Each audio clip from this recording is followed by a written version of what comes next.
श्री स्वामी समर्थ. सर्व आत्म्यांना माझा नमस्कार. आज किती दिवसानंतर काय, कितीतरी कालांतराने मी आज हा व्हिडिओ बनवत आहे. खरंच कोणास ठाऊक आईने आज मला व्हिडिओ बनवण्यासाठी प्रेरित केलं. आई पाठीशी आहे म्हणूनच खूप सुखात आहे आणि मला माहीत आहे आईच्या कृपेची सावली आपल्या सगळ्यांवरच आहे. आईचे कोटी कोटी आभार आणि तुम्हा सर्वांचे देखील आभार मानते की अजून देखील तुम्ही मला अनसबस्क्राईब नाही केलं. ह्यातूनच तुम्हा सर्वांचं माझ्यावरचं प्रेम कळून येतं.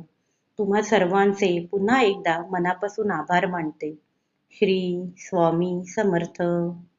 माया, लोभ, अहंकार ह्या गोष्टी आपल्यामधून निघून गेल्या म्हणजे आपल्यातील माणुसकी धर्म आपसुकच जागृत होतो आणि ह्याच धर्माने आपण आपल्या आईजवळ पोचू शकतो. खरं तर माणसाला आईने जन्म दिला आहे, पण माणुसकी आपण जागृत केली पाहिजे. आईने जे काही दिलं आहे त्याचा उपयोग सत्कर्माने केला तरच आपण आईच्या चरणात जागा मिळवू शकतो. आईच्या नामाने आपण आपले आयुष्य बदलू शकतो. म्हणूनच आईला आवडेल अशी कर्म आपण केली पाहिजे.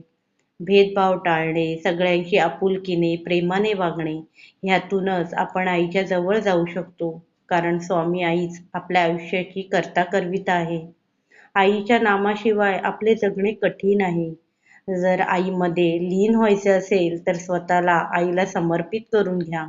मग आपण आपल्या आयुष्याची कोणतीही लढाई सहज जिंकू शकतो. प्रत्येक गोष्टीवर विजय प्राप्त करू शकतो. अशी आहे आपली आई आणि आपल्या आईचा महिमा. श्री स्वामी समर्थ.